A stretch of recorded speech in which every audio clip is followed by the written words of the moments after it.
Hare Krishna, Hare Krishna, Hare Krishna, Krishna Krishna, Hare Hare, Hare Rama, Hare Rama, Rama Rama, Hare Hare. Can you tell them they can use the WhatsApp to, if they... Am I audible? 6 people. Yeah, I say I'm audible. It's audible. Okay. Shall we start?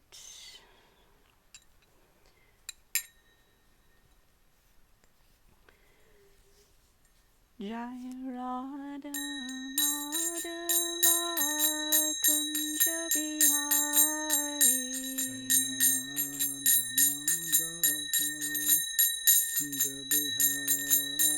Jaya Radha Madhava Kunja Bihari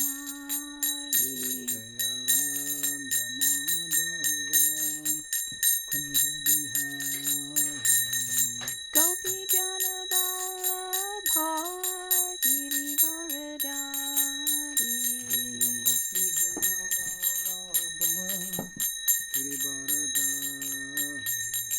Gopi Jana Vallabha Girivaradari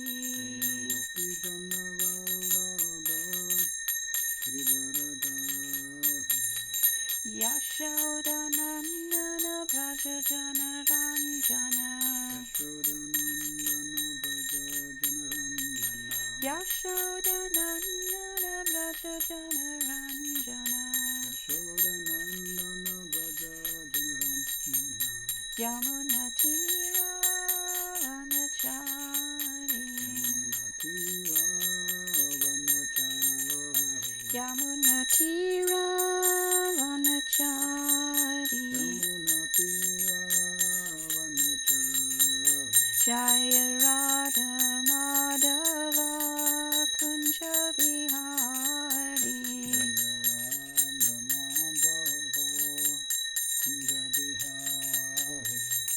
Gopi Jana Vallabha Girivaradari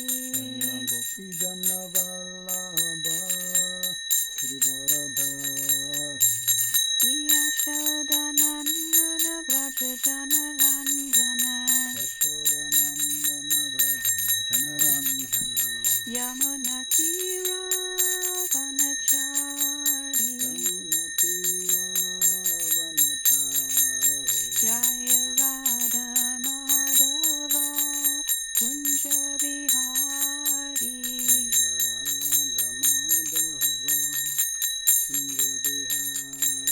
Jaya Radha Madhava Kunja Bihari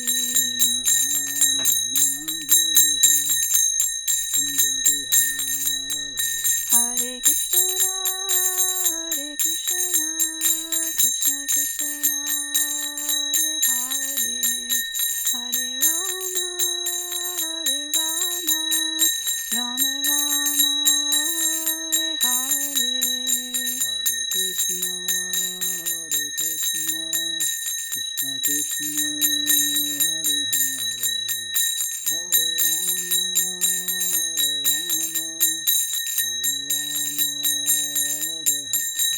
Hare Krishna, Hare Krishna, Krishna Krishna, Hare Hare, Hare Rama, Hare Rama, Rama Rama, Hare Hare. Hare Krishna, Krishna Krishna, Hare Hare, Hare Rama, Hare Rama, Rama Rama, Hare Hare. Hare Krishna, Krishna Krishna, Hare Hare, Hare Rama, Rama Rama, Hare Hare. Hare Krishna, Krishna Krishna, Hare Hare, Hare Rama, Rama Rama, Hare Hare.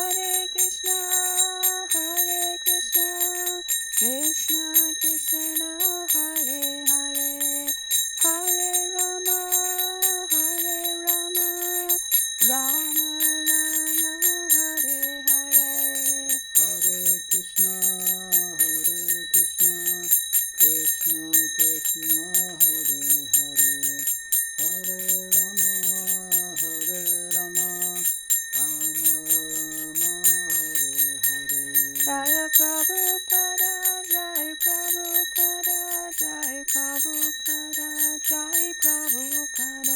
Jaya Prabhupada, Prabhupada, Prabhupada, Jaya Prabhupada. Jaya Jai Prabhupada, Prabhupada, Prabhupada, Jai Jaya Prabhupada. Jaya Prabhupada, Prabhupada, Prabhupada, Prabhupada. Srila Prabhupada ki jai, Shri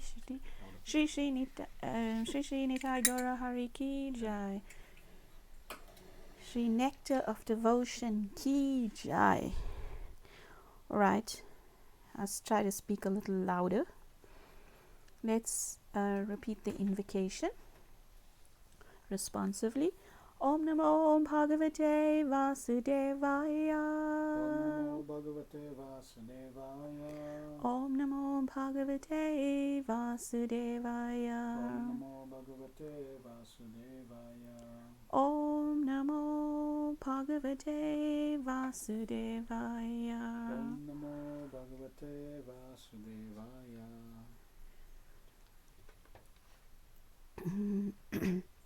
So welcome to chapter 31 of the Nectar of Devotion. We have the last two chapters with the same section of Vyabhichari Bhav that we had been discussing from chapter 24 perhaps. So the same subject matter is taken to greater and greater heights, like a wave in the ocean that carries one to higher and higher heights. So this Nectar of Devotion is a very special book, and let's offer our obeisances at this point to the 6 Goswamis of Vrindavan. So if you'll chant the prayer to them together with me. Nana Shastra Vicharanaika Nipuno Sadharma Samstapako Lokanam Hitakarino Tribhuvane Manyo Sharanyakaro Radha Krishna Padaravinda Bhajana Nande Namataliko Vanneru Pasanatano Ragayugo Shri Jiva Gopalago.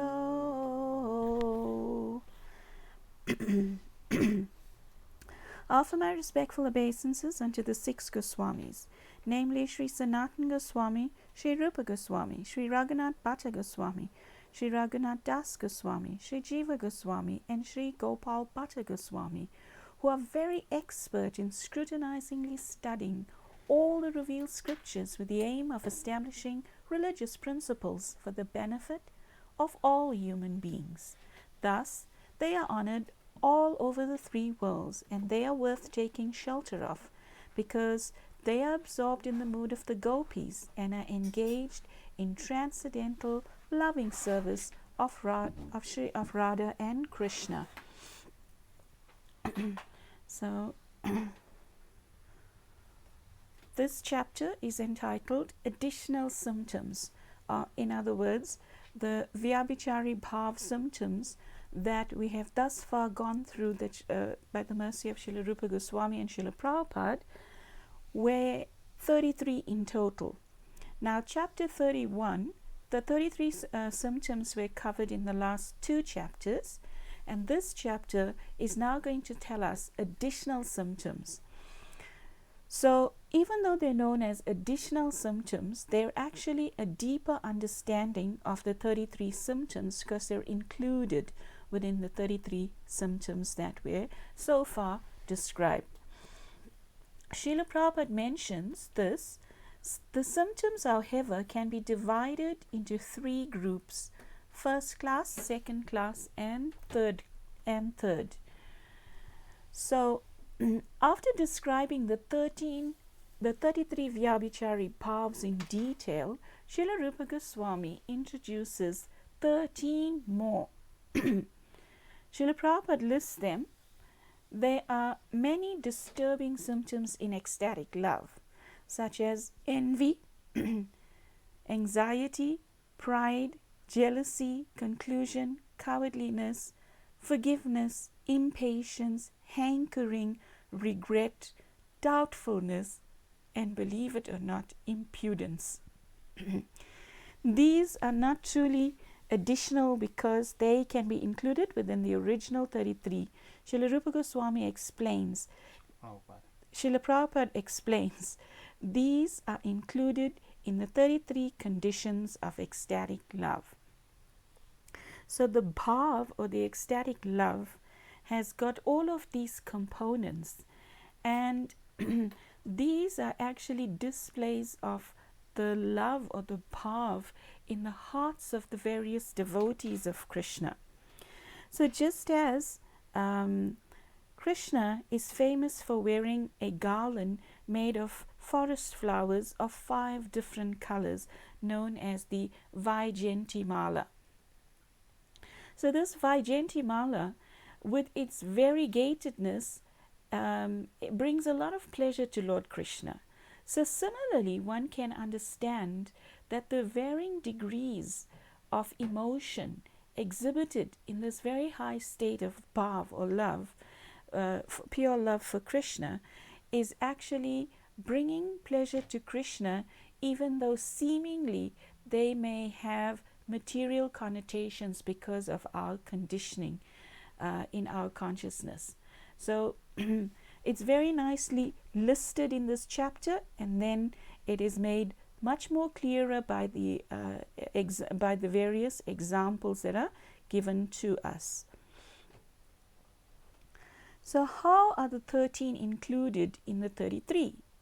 Srila Jiva Goswami's commentary points out exactly how 13 additional emotions are included in the original 33.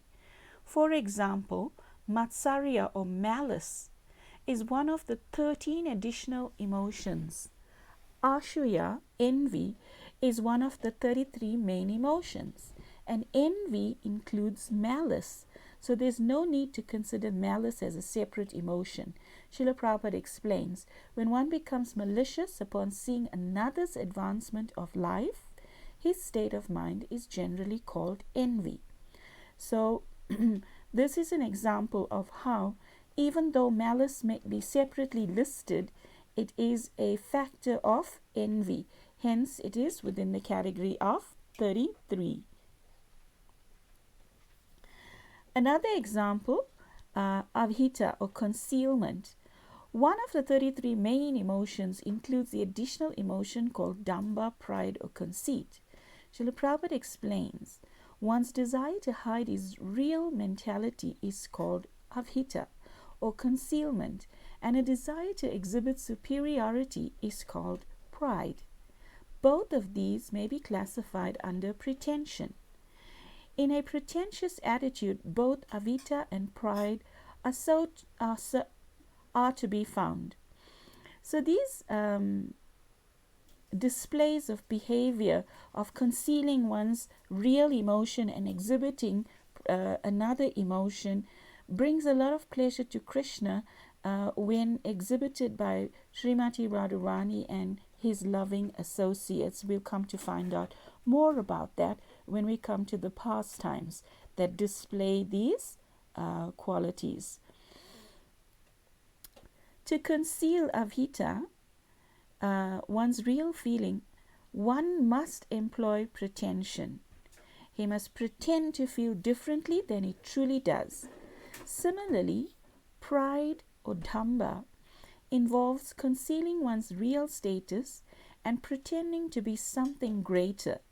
Thus, concealment implicitly includes pride.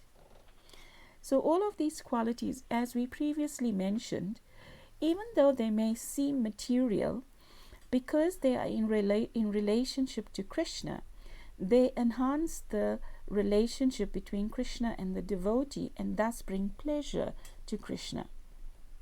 So hence they're not material at all. Vaibhav, Anubhav are within Vyabhichari Bhav.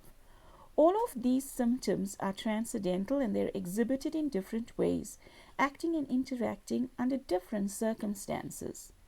There is an intricate interrelationship between Vyabhichari bhavs in which some symptoms take on the character of Vaibhav, stimulant, and others take on the character of Anubhav, result of stimulant. For example, envy and disgust are Vyabhichari bhavs, but they possess qualities of Vaibhav and Anubhav and in relation to each other. Envy can instigate disgust and thus take the quality of Vaibhav in relationship to disgust. Similarly, disgust can be an expression of the results from envy and thus take the quality of Anubhav, subsequent ecstasy, in relationship to envy. Both envy and disgust are Vyabhichari bhavs, but relative to each other, they exhibit qualities of Vaibhav and Anubhav. Srila Prabhupada summarizes, when a person is envious or defamed, there may be a change in the color of the body. This may be classified as Vaibhav or sub-ecstasy. Some illusion, collapse, and strong anxiety are also considered to be Vaibhav. So these Vaibhavs have different divisions, as you see on this slide, on this next slide here.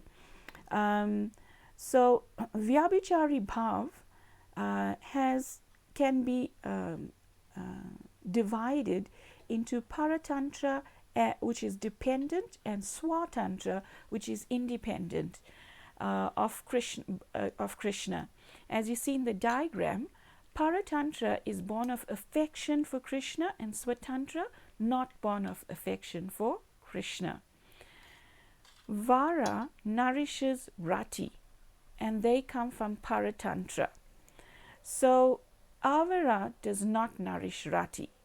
And from Vara you get Sakshat, which nourishes the primary Rati, and Vyavita nourishes a secondary Rati. It's so incredible, I'm sure you find it as incredible as I do, of how love is actually broken down into so many fine categories. It's just not something that's so whimsical, or artificial. It has such deep definitions. So I found that to be quite interesting. In the material is I love you. That's it. In the material world, it's just probably saying it's just I love you and that's it. But in the spiritual realm, you can see how there are different levels, and this love is an incredible thing that brings so much of pleasure to Krishna, as we said.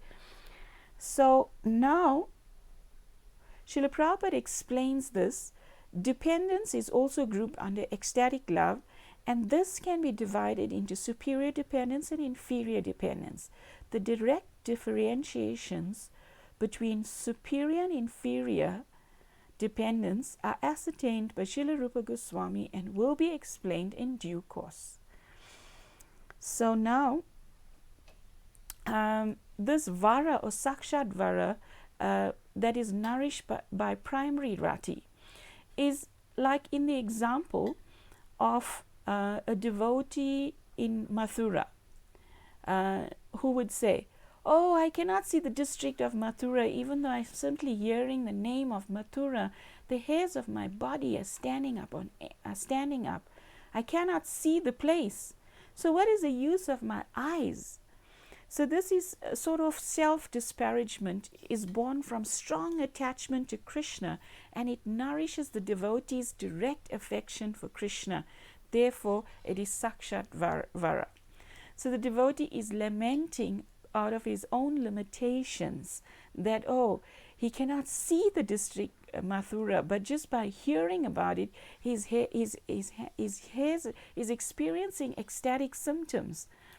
And this could hold true for many different aspects of Krishna or Krishna's paraphernalia, etc., that it will create this emotion within the devotee whose love is of a very high flavor. So Vyabhichari bhavs that nourish secondary Rati, And one of this is when Bhima was, he began to lament, "My arms are like thunderbolts, but despite these arms I could not smash Shishupal while he was blaspheming Krishna. Therefore, what is the use of the strong arms?" So here we see Bhim's anger. So Bhima was so strong. He had the strength of more than 10,000 elephants. When Duryodhana tried to kill him by giving him poisoned porridge in his childhood and throwing him into the water, Bhima met his maternal relatives from the Nag kingdom and the snake kingdom, and they recognized him to be Kunti's son, and they gave him a potion to drink that made him stronger than 10,000 elephants. So Bhima could have very easily smashed Shishupal, just as someone can smash an insignificant dried twig. But it was not. But Bhima, out of his affection for Krishna, felt this anger. It wasn't out of his own. It wasn't a feeling that was separate from Krishna, because that anger would have been tainted by the modes. This was in conjunction to Krishna. So the next one that we go through is Vyabhichari bhavs that do not nourish Rati. So when Arjun witnessed the universal form of Krishna, whose dazzling teeth were practically devouring every existence of the universe, Arjuna's mouth became dried up. At that time, Arjuna forgot himself. He could not understand that he was Arjuna, Krishna's friend, although he was always dependent on Krishna's mercy. This is an example of inferior dependence. Arjuna experienced a Vyabhichari bhav known as moha or bewilderment. Although born of affection for Krishna, Paratantra, Arjuna's bewilderment did not heighten his friendly affection for Krishna. On the contrary, it diminished his Sakya ras and is therefore avara paratantra. So when Arjuna saw this universal form with soldiers walking into one mouth, snakes coming out of another mouth, so such a fearsome form, he experienced bewilderment, as we heard in Bhagavad Gita. And thereby Arjuna, he actually, because it was bewilderment in association to Krishna, it's considered as a Vyabhichari bhav. Then this Vyabhichari bhav, Panchatantra, born of affection for Krishna, or Swatantra, not born of affection for Krishna. And as you can see, Rati Sunya is devoid of affection, Rati Anusparshana, subsequent affection, and Rati Gandhi, trace of affection. So what is this? We hear in the Brahma Samhita, Prem Anjana Charita Bhakti Vilochanena Santa Sadaiva Riyeshu Vilokayanti Yam Shama Sundarama Chintya Gunaswarupam Govinnam Adipurusham Tamaham Bhajami. That when the eye is anointed with the salve of love, then one sees Krishna differently. And we'll hear about that a little more just now when we discover what Srila Rupa Goswami has to tell us with regards to these qualities in conjunction with the various pastimes that happen between Krishna, Radharani, and the devotees. So Swatantra refers to Vyabhichari bhavs that are not born from affection or for Krishna. These are three types: Rati Sunya, void of affection for Krishna; emotions are originally born from affection of Krishna, but which later contact affection for Krishna; and slight traces of Rati. This Rati Sunya, a self-disparagement of the Yagnik Brahmins, exemplifies this. Their Nirveda was, now we spoke about the Yagnik Brahmins in the previous lesson. Their nirveda was born from realization of their own abominable condition, not from affection for Krishna. By their own admission, they were completely devoid of affection for Krishna, and thus their lamentation is Rati Sunya. So, what happens with these yagnik Brahmins? They actually they exclaim, Srila Rupa Goswami tells us that they say, we've been born into three advantageous conditions. One is we're in high, our birth is quite high in Brahmana families. Then we've ceremoniously received the sacred thread that qualifies us as Brahmins. And then they're also properly initiated by a spiritual master. But alas, in spite of these advantages, we are condemned. Even our observance of brahmacharya becomes condemned. The Brahmanas thus began to condemn their own activities. So this condemnation is simply examining their own shortfalls. That, oh, I'm so fallen, I'm so unfortunate, etc., etc. These feelings are very prominent. However, there's a higher aspect of self-condemnation. Rati Anusparsha. It is a Vyabhichari bhav that becomes connected with the affection of Krishna. In the case of the Brahmanas, it was void of the affection for Krishna. It was simply examining their own downfall. But now look at this, how that is taken to a higher level in the case of the gopis. The gopis, Rati Anusparsha literally means that which subsequently touches or contacts affection for Krishna. The gopis exemplify this. When the bull demon, what was his name? Aristrasura, attacked the damsels of Raja, they began to cry, "Dear Krishna, please save us, we are now gone." Their fear was born from apprehension of their own distress, not Krishna's, but due to the gopis' deep love for him, everything they experience or express becomes dovetailed with Krishna Rati.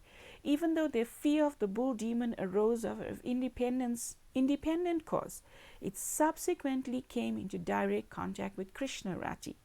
So their lamentation, they linked it to Krishna, in that even though that, oh, we're unable to fight this bull, we reach out to Krishna. So it is commonly said by many a great preacher of religions, various religions, that when you experience problems, you should allow Krishna, you should allow the Supreme Personality of Godhead to enter into those problems. If we simply try to deal with those problems without the help of Krishna, then it can become like a magnetic whirlpool that pulls us lower and lower and immerses us in the lower modes of nature. So the example of the gopis is thus a very, very pertinent one. Rati Gandhi, Vyabhichari bhavs that have a slight trace of affection for Krishna. Srila Rupa Goswami gives the example of Rati Gandhi. One time, Srimati Radharani, she had some relationship with Krishna. And then Krishna, he covered her with his cloth. And Radharani came home. And she was, and she had this cloth of Krishna's on her body. So her grandmother said, "Radha, I recognize that yellow clothing you're wearing. Don't try to hide it." Oops, she got caught. Hearing this, Srimati Radharani immediately lowered her head in shame and covered her face with a veil. So it's shyness, but it is in relationship to Krishna, because Jiva Goswami explains it.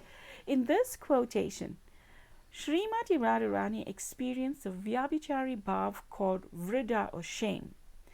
This shame does not come from her affection for Krishna in this instance, but from embarrassment that a respected grandmother discovered Krishna's yellow clothing on her body. Therefore, it is swatantra or independent. Although independent of a specific Madhurya Rati for Krishna, Sri Radha's shame does have a trace of Rati, because it is only due to her Madhurya Rati that Krishna's yellow clothing was on her body. If it wasn't for that, Krishna wouldn't have allowed his cloth onto her body. Because of this slight connection to her Madhurya Rati, Srila Rupa Goswami classifies this shame as Rati Ganda. So it's shame in relationship to Krishna.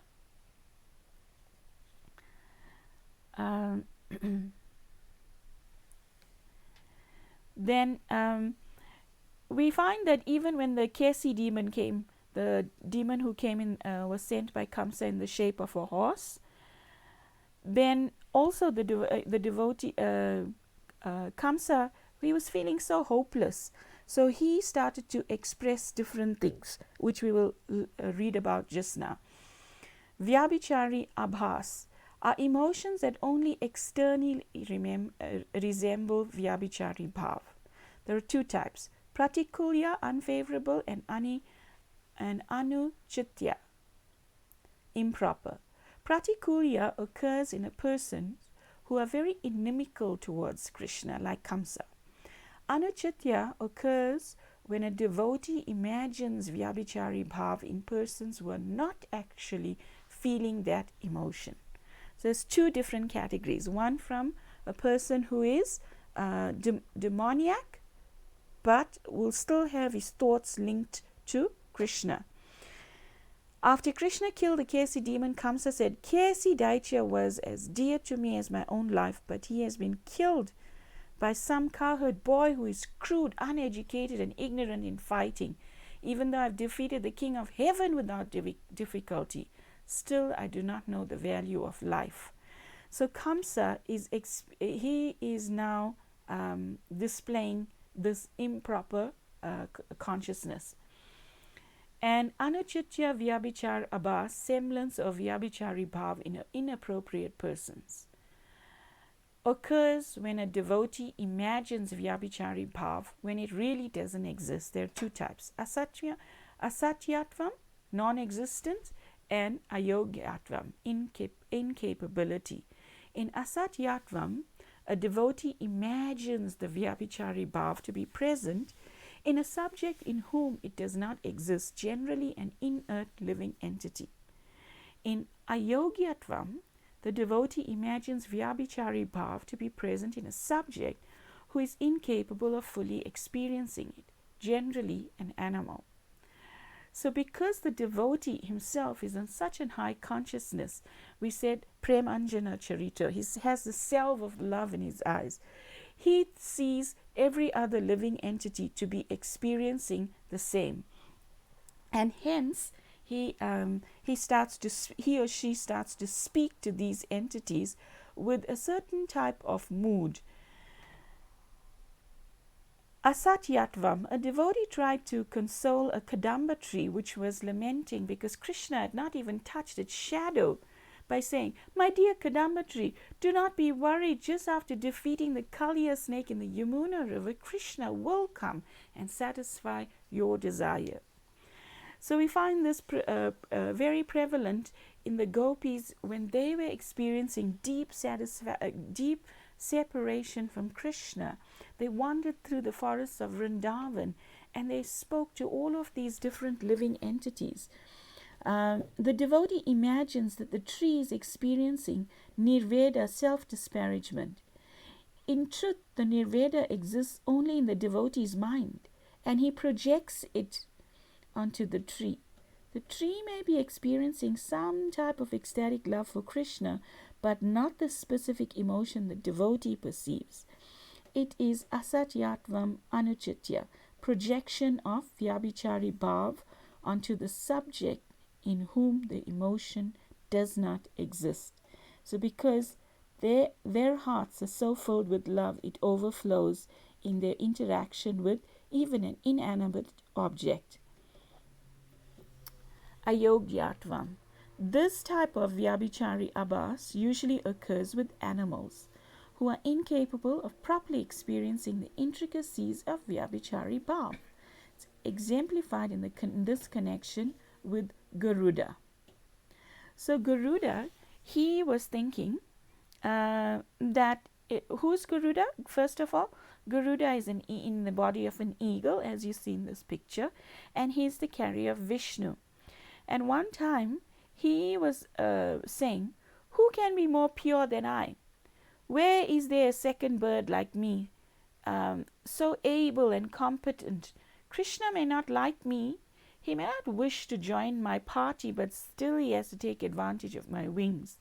So this is an instance of hopelessness in neutral mood of ecstatic love. So how is it that these things happen with so-called lower beings? Srila Jiva Goswami and Vishwanath Chakravarti Thakur will explain.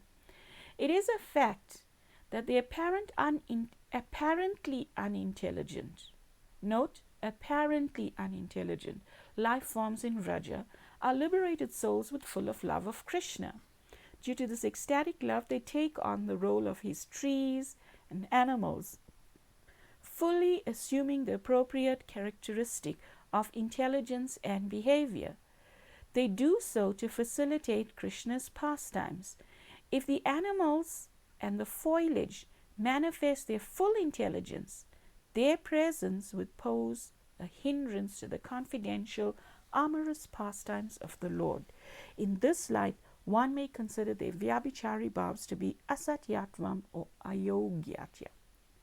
What comes to mind after reading this is the instance of Shripad Madhavendra Puri. He is actually a Kalpavriksha tree in the spiritual realm. And this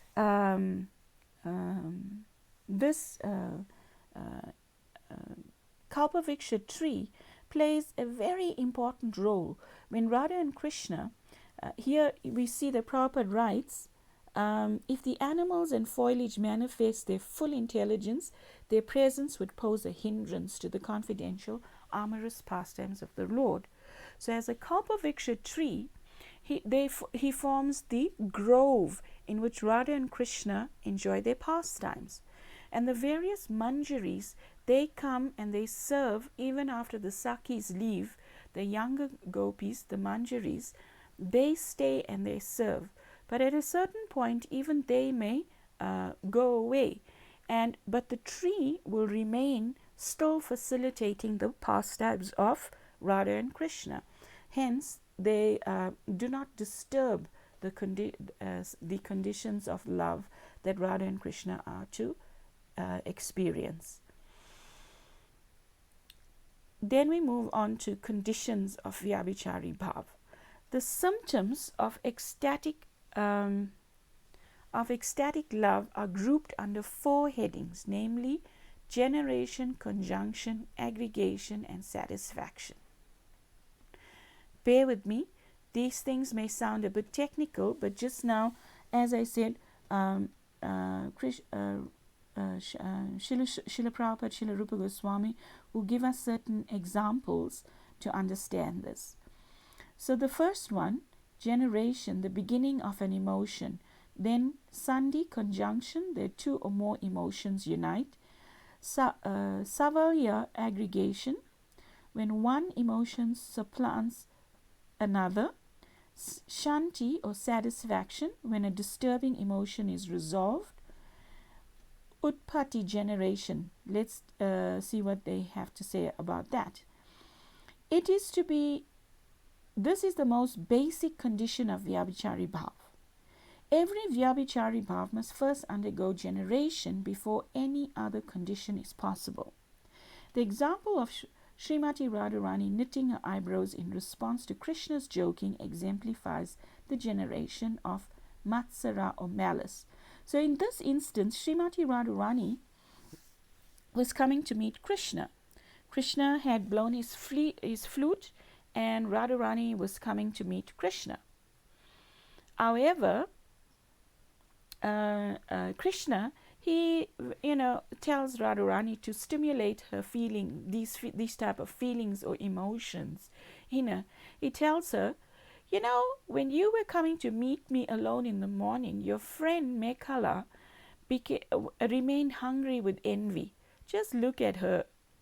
When Krishna was joking with Radharani in this way, Radha moved her eyebrows crossly, as Srila Rupa Goswami writes. And he then says that he prays that everyone become blessed with this movement of Radharani's eyebrows. In this instance, this is a generation of malice in ecstatic love for Krishna.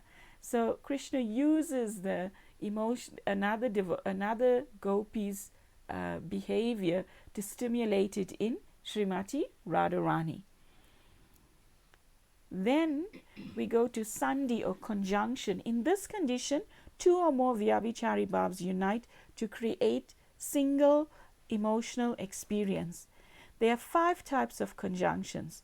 One emotion from 2 causes, 2 emotions from 2 causes, 2 emotions from 2 causes, and several emotions from 1 cause. Several emotions from several causes. So you can see how it is so broken down, made clear that actually it's not just one type of love that like Prabhu was saying earlier on. In the material world, it's just I love you and that's it. But here we see how the emotions, the sort of ocean of love in the heart of a devotee is somewhat churned by these various bhavs or emotions in ecstatic love for Krishna. So let's go to one emotion from 2 causes.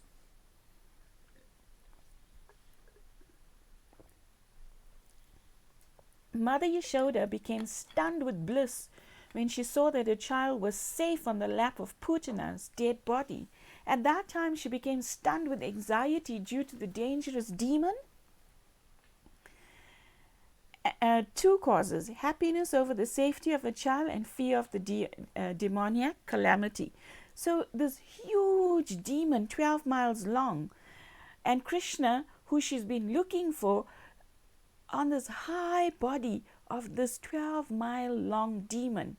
First, she experiences happiness. Oh, there's Krishna. And then the fear of the fact that he had encountered what a big demon. So it's 2 emotions. It's one emotion from 2 causes. So it's quite incredible how the hearts are hereby deciphered. When emotion from 1 cause, when Mother Yashoda saw her child had learned to walk, she became simultaneously happy and fearful. So when Krishna just started to walk, he was full of energy, full of enthusiasm and curiosity to know more and to facilitate his pastimes. So he was always looking for an opportunity to do many mischievous things. He wanted to touch fire. He wanted to eat fire. He wanted to stick his hand into the birds who have sharp beaks. He would always try to put his hand into their mouths. Then he would try to hold a bull by the horns. He would try to pull a donkey's tail. He was giving hints of what type of pastimes he would execute as he grows older. And sure enough, he did that. He swallowed we know how he swallowed the forest fire. He then held the horns of the Arstasura bull while he was sporting with it before he killed it eventually. He stuck his hand into the big beak of Bakasura, the bird, and then him and when Denakasura kicked Lord Balaram on his chest, then Balaram held the tail of the donkey, twirling it around and throwing it high up on the palm trees. And Krishna helped doing the same thing with all Denakasura's friends, and hence they created a whole line of donkeys on the tops of those palm trees. So when Mother Yasoda used to witness Krishna's childhood activities of him standing up and walking out to go and investigate the neighborhood, she experienced this kind of emotion. She used to think, this child is so restless that he cannot be controlled. He's like incessantly going about the neighborhood of Gokul, and then is coming back inside the house. I see that this child is very fearless. But in spite of his fearlessness, she became more and more afraid that he was going to come into some type of danger because of her loving devotion toward him. This is an instance of a conjunction of two opposing elements. The child was fearless, but at the same time the mother became fearful. Danger is the cause, and Yasoda's feeling are in conjunction with two opposing symptoms. In other words, she was feeling happiness and doubt, or growing fear. Then we go to the emotions from two causes. This is like when Devaki, the mother of Krishna, when she saw her son very jubilant in the presence of the wrestlers in Kamsa's arena, two kinds of tears were simultaneously gliding down her cheeks. Sometimes the tears were warm and sometimes they were cold. This is an instance of a conjunction of jubilation and lamentation due to different causes of ecstatic love. Why jubilation? She waited. She went through so much of pain inflicted to her by the cruel Kamsa, and she waited for that prophecy that came from the sky to become fulfilled, that her eighth child will come and annihilate all of these demons. So obviously when she saw Krishna now pursuing that task that was projected from the voice in the sky, she was jubilant. And that gave rise to the warm tears.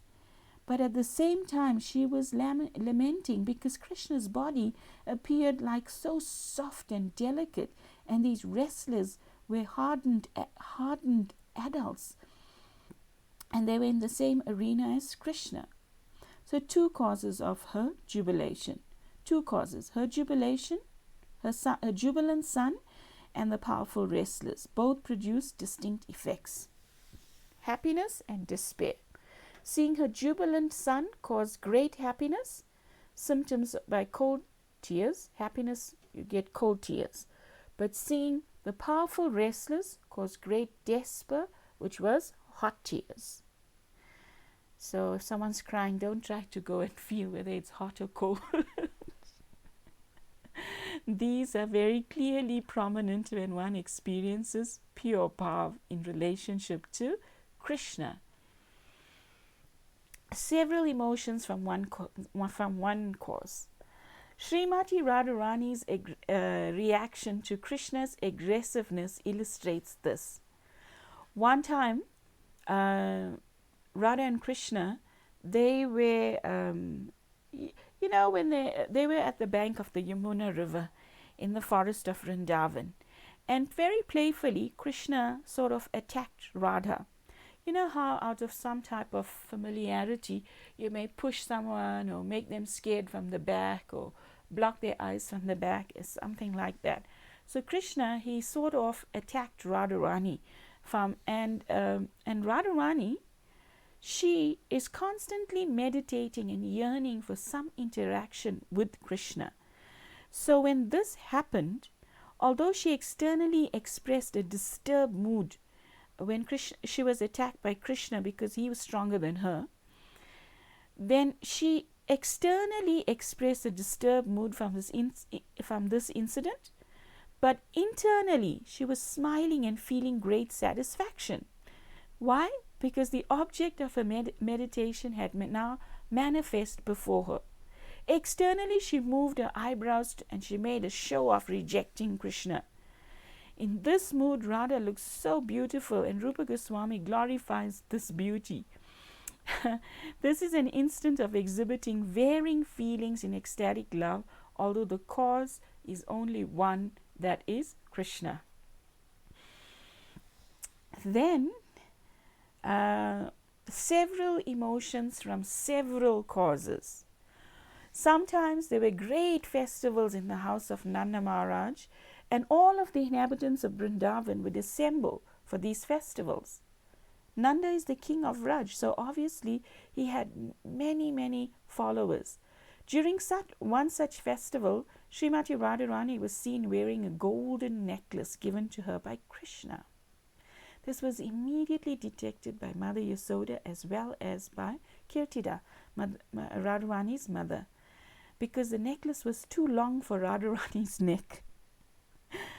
We heard previously that Radharani comes as far as the ear, the bottom of Krishna's ear in height.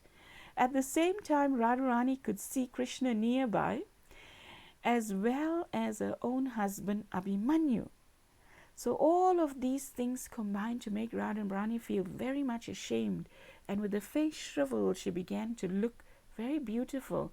In this case, there was a combination of bashfulness, anger, jubilation, lamentation.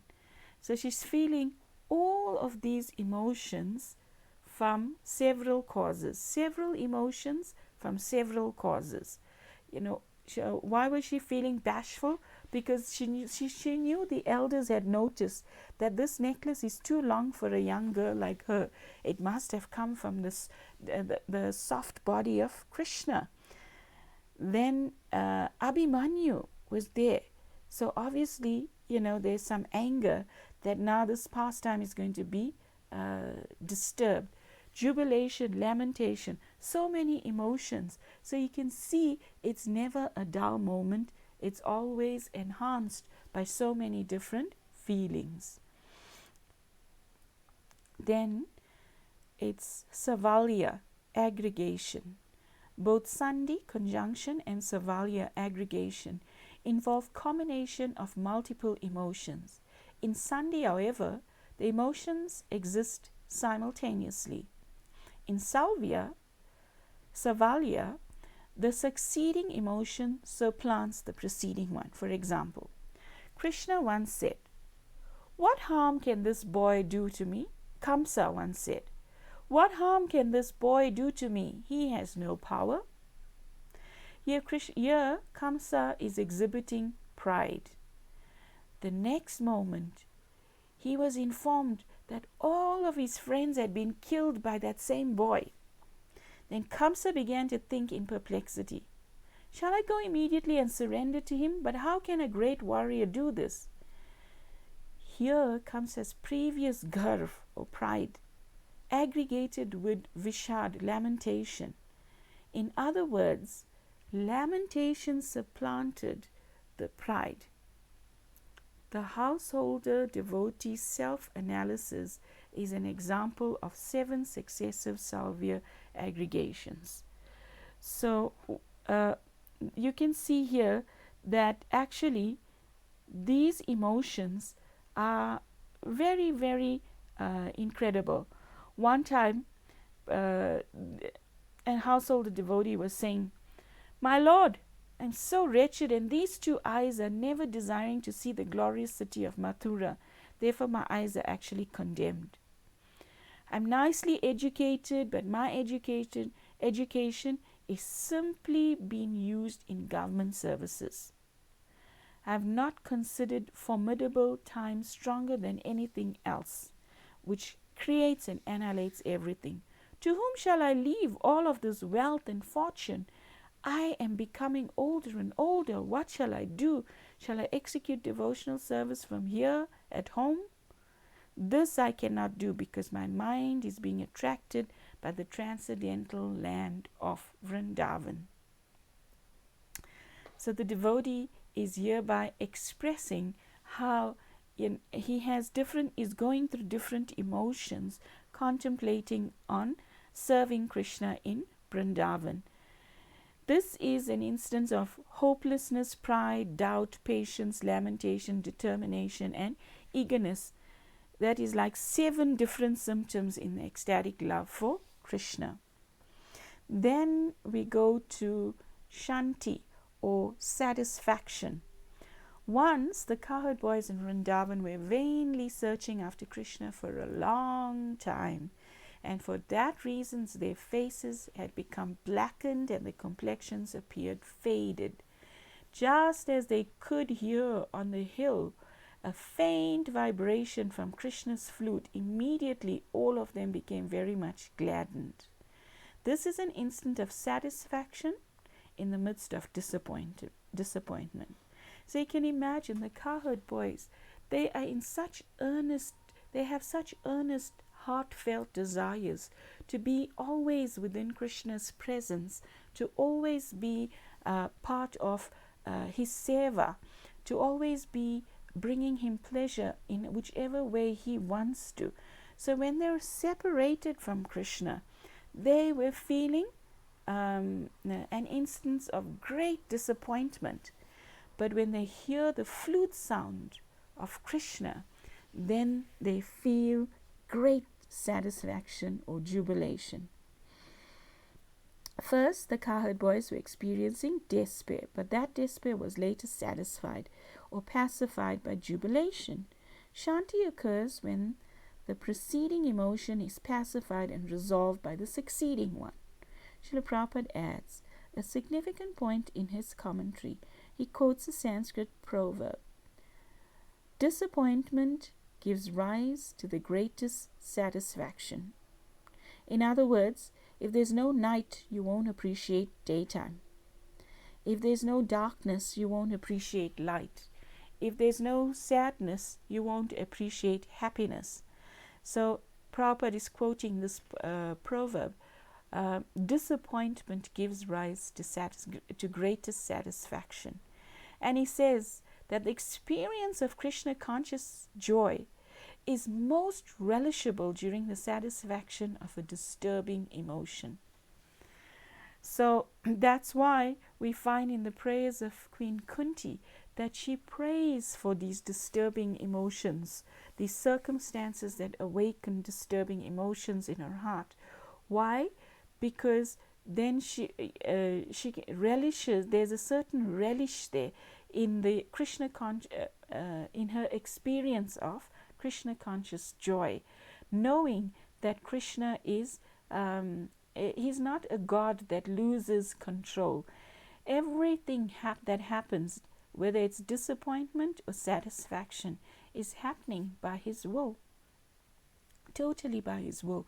One of the qualities of surrender or sharanagati is for one to always accept Krishna as one's supreme protector.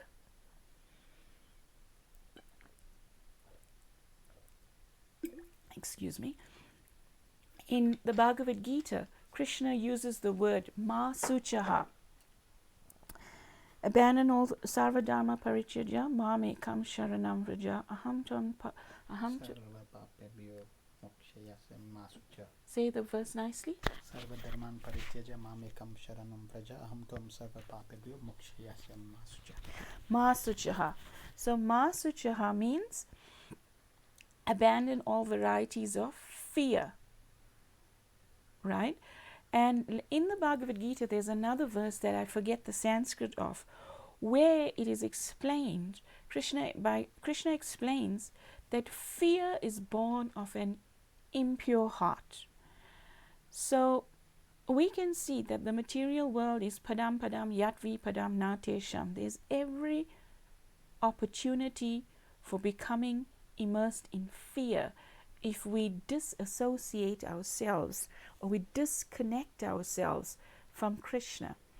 So all disappointments only can become great causes of satisfaction when we feel when we realize Krishna's hand in those circumstances. We all know by now that every test in life was there for what? Every test, every examination we went through was simply to graduate us to a higher standard. Similarly, all tests that happen in this world, everything that's happening in our lives, is to bring us to a more awakened, raised consciousness, Krishna consciousness. So we can thus appreciate everything that's happening around us with this type of mentality. That takes us to chittavritti, internal disposition. Vyabhichari bhavs arises from devotees' internal disposition, chittavritti. Internal disposition is determined by one's internal affection for Krishna, one's individual characteristic and various stimulating factors one is exposed to in any given situation. The rise of emotions in a devotee is thus under the control of many variables. Srila Prabhupada explains, attachment for Krishna is one, but because there exist different kinds of devotees, such attachment is manifested in many varieties. In fact, all the different humors and mellows of the devotees produce various specific feelings within the mind. And according to these differences, the symptoms of ecstatic love appear in different forms and degrees. Srila Rupa Goswami will now elaborately categorize the various internal dispositions. So now he is going to tell us the determining factors of these emotions. In the first paragraph on page 269, he mentions 41 emotions that combine to make up a devotee's internal disposition. These include the 33 Vyabhichari bhavs that we've thus discussed in the last two chapters, as well as the 8 sthai bhavs, 7 secondary and 1 primary. Srila Prabhupada explains, all of them can be accepted as different feelings of the heart. Sometimes one of the feelings are quite natural. Some of the feelings are quite natural. Sometimes some of the feelings are just temporary appearances. Those symptoms which are very natural always remain both within and without a devotee. Natural feelings refers to sthai bhav, which is permanent. Temporary feelings refer to vyabhichari bhav, which is transitory. So, Srila Rupa Goswami mentions these 41 characteristics to show there is a cyclic relationship between vyabhichari bhavs and a devotee's internal disposition. Vyabhichari bhavs manifest from the devotee's internal disposition, but at the same time, one's internal disposition is a composition of 41 elements which included in the Vyabhichari bhavs. These 44 factors produce different disposition in a devotee's heart depending on how they combine. So the heart, now the heart of the devotee is actually going to be sort of analyzed here by Srila Rupa Goswami. The example is given that if you have ever had experience of having the service, of dyeing Srila Prabhupada's cloth, or you have the big DT, we have a DT of Prabhupada in most temples, and then periodically due to drying it in the sunshine, it becomes a little faded, and then we as a service we dye the cloth. So one can detect the color of the dye or cloth by looking at the cloth. So simply by understanding the different signs and symptomatic features, one can understand the actual position. In other words, one's attachment for Krishna is one, but there exist different kinds of devotees, and such attachment becomes manifested in various varieties. So what are these various dispositions of the heart in terms of ability to conceal this emotion? Srila Rupa Goswami categorized this disposition of the heart as either hard or soft. So you're either hard-hearted or soft-hearted. This karkasha does not indicate hard-heartedness or lack of ability to feel emotion. The hardness or softness of the heart is in context refers to the devotee's ability to conceal his emotion emotional ardor from the eyes of others? Srila Prabhupada explains, actually people cannot generally understand such different qualities of mentality, but when one's heart is very soft or gentle, these symptoms become very easily visible and one can understand them very clearly. A devotee with a hard disposition can conceal the emotions he experiences. However, even the slightest uprise of emotion will visibly agitate a devotee in a soft-hearted disposition. So the heart could either be of these, fall in either one of these categories. Srila Rupa Goswami uses 3 adjectives to describe hard. Garista, heavy, one's heart is hard like metal, gold. 2, Gambira, grave, one's heart is deep like an ocean. Mahista, one's heart is big like a great city. There are 3 varieties of komal, soft disposition.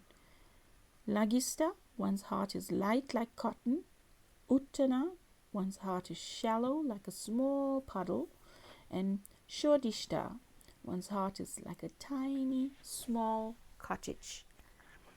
And so in this connection, Srila Prabhupada mentions that these different things, these different examples of the cotton and of the cottage, they may appear to be small, but when an elephant stands next to it, they are easily visible. So the elephant of Krishna. Srila Rupa Goswami compares the Karksha heart to heavy gold and Komal heart to cotton. Strong wind does not move a gold brick, but even a slight breeze will toss the cotton. Similarly, strong ecstasy is not easily detected in a Karksha devotee because his heart is heavy like gold. But even a slight breeze of emotion is noticeable in a Komal devotee because his heart is as light as cotton. Then Gambira, deep, and Uttana, shallow. Srila Rupa Goswami compares Karksha, heart, to the deep ocean and Komal heart to a shallow puddle. The ocean can hide great mountains underneath its waters, but a shallow puddle, it cannot hide even a tiny pebble. Similarly, a Karksha devotee is deep like an ocean, Gambira, and can thus conceal the most powerful Vyabhichari bhavs.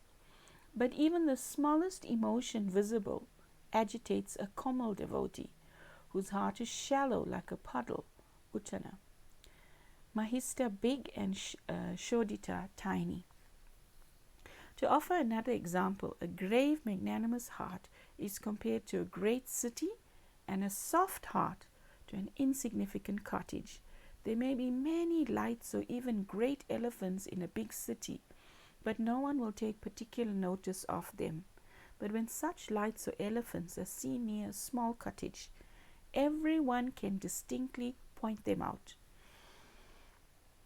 So, various dispositions of the heart in terms of ability to be moved by emotion.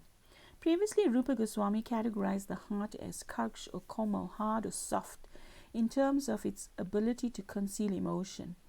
Now, he will analyze the heart in terms of its ability to experience emotion. Emotions melt the heart. Consequently, Srila Rupa Goswami compares them to heat. Various hearts have various melting points, and Vyabhichari bhavas can manifest different intensities of heat. A Karksha, hard heart, melts only in the intense heat of fire, and Komal, soft heart, melts even in sunlight. So that brings us to the final presentation. Hard hearts, he uses 3 adjectives to illustrate. The Karksha heart, lightning, gold, and shellac. Lightning heart, the lightning bolt is very strong and never becomes soft. Similarly, the hearts of those who engage in severe austerities and penances do not become very easily softened. No degree of emotion can move a person with this disposition, just as no intensity of fire can melt a lightning bolt. Gold heart. The golden heart becomes melted at a high temperature. Unlike the thunderbolt, gold can melt, but only in a very hot fire. Similarly, only extremely intense emotions can move a person with this disposition. Shellac heart. Shellac heart is very easily melted in slight temperature. Even a light fire will melt shellac. Even a little fire will melt shellac. Similarly, a strong emotion can move a person in this disposition. So Krishna knows the condition of the hearts of everybody. And in order to churn various emotions, he will arrange different circumstances for the devotee to become exercised in exhibiting or experiencing or bringing out different qualities of the devotee for his own pleasure, for Krishna's own pleasure. So, are there any soft hearts? A soft heart is compared to honey, to butter, and to nectar, and the condition of the mind is compared to sunshine. As honey and butter become melted, even in slight sunshine, soft-hearted persons become easily melted. Nectar, however, is by nature always liquid, and the hearts of those who are in pure ecstatic love for Krishna are by nature always liquefied, just like nectar. The hearts of pure devotees may possess different dispositions towards different vyabhichari bhavs. A pure devotee of Krishna is always specifically qualified with nectarian qualifications, and sometimes with the qualifications of butter and honey. If the emotion from a very powerful vyabhichari bhav is extremely strong, it will melt any heart regardless of its hardness. On the whole, the heart in any of the different conditions mentioned above can be melted under the certain circumstances, just as a hard diamond is sometimes melted by a combination of certain chemicals. Srila Rupa Goswami then cites the Dankeli commodity as is evidence. So Krishna, what's his famous name? Makanchor. Krishna, he likes to steal butter. So when we say that the heart that is soft like butter attracts the butter thief, this is the finer details of how such a heart is made to be so attractive to Krishna. Are there any questions or comments? We have a question on WhatsApp by Vidura Prabhu. Vyabhichari bhav can come from Krishna or not? Vyabhichari bhav can come from Krishna or not? Not from Krishna. Vyabhichari bhav, these bhavs after the Ladini potency descends in the heart.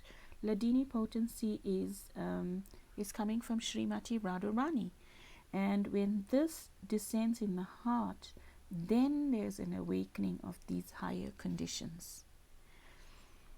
How can I distinguish the feelings of Lord Krishna? How can I distinguish the feelings for Lord Krishna is really coming from Krishna, so that I do not eventually astray my spiritual life? How to distinguish that they are real? Therefore, Srila Rupa Goswami in the Nectar of Instruction advised us to practice devotional service under the guidance of a bona fide devotee of Krishna. So when this happens, one is always guided and one can be always thus protected. One cannot endeavor single-handedly, but under the guidance of an empowered representative of Krishna. How should one handle feelings of emotion arising from practice of devotional service? One doesn't need to handle the feelings of emotions. One simply has to let it flow like a river of honey to the lotus feet of Radha and Krishna. That's how you handle them. We find in the example of Srila Prabhupada that when his voice became choked with emotions, he was able to conceal them and then continue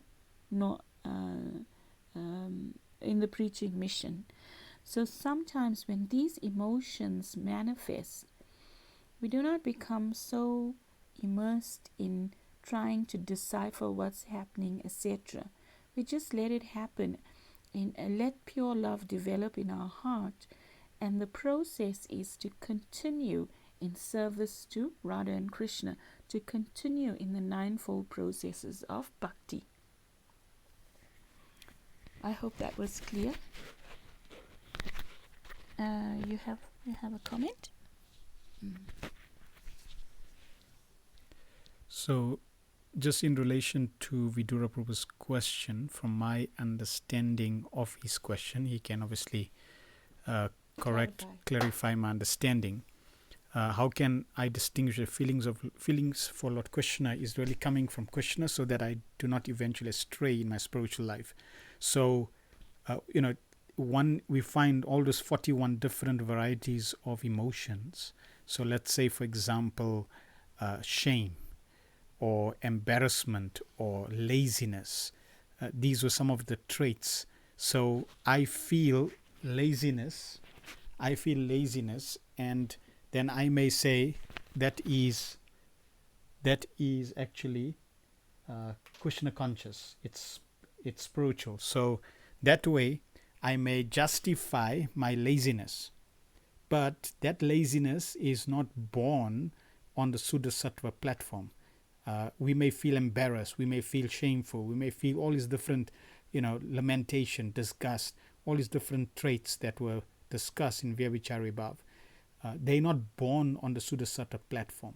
So because they're not born on the Suddha Sattva platform, they're not on the level of Krishna consciousness. And before this section, Srila Rupa Goswami discussed Bhava Bhakti. One of the first characteristics of Bhava Bhakti, there are 8, and one of them he discusses was that a pure devotee never misuses even a single second. So every second, every moment is used in Krishna service. So that should be our initial target. That should be our initial goal. That should be our initial intention, is to try our best to use every moment in Krishna's service. The emotions that we experience, and that would be related to the second question, that Krishna may sometimes give different emotions, reflective. They abhas. They're very, very dim reflections of the emotions that are in the spiritual world. And Krishna may give very, very, very flickering fractions, droplets, very tiny droplets of emotions. We cherish those. We're grateful for Krishna, but we just continue serving Krishna, again using our time. So in our stage of sadhana bhakti, of practice or devotional service, the objective is to use every moment. Krishna says, Man mana bhavamad bhakta, to always use, always think of him, to dedicate our mind in thinking of Krishna, offering obeisances to Krishna, worshipping Krishna. So that should be our focus, to try to use every moment in the service of Krishna. And when we perfect our Krishna consciousness, then this chapter and the last few chapters that we discuss will then become a reality. Right now it is just wonderful descriptions as Madhuri has gone through this chapter. we can understand, as she mentioned, it's really an ocean with such a variety of waves and emotions. It's not just a static type of emotion. There's so many varieties, so many aspects, so many different stages. So it's very, very dynamic, and it's unlimited in its duration, and it's unlimited in its depth. So this is the process of Krishna consciousness. If there's no further questions or comments or corrections, we can end here. And we wish that we hope and pray that everybody's safe in these very trying times of the coronavirus pandemic throughout this world. Charlene and Kamlesan, thank you for joining us from Vrindavan. They're quarantined, they're stuck in Vrindavan. Their flights can't get the flight out of Vrindavan as it was scheduled. So we ask all the devotees to kindly keep them in their prayers. They have 2 children with them, young kids. It's very challenging circumstances to be housebound and locked up and etc. So please mercifully keep them in your prayers. And if you have any friends in Vrindavan that can help them, please feel free to contact us so that we can relay such details to them. Otherwise, Srila Prabhupada ki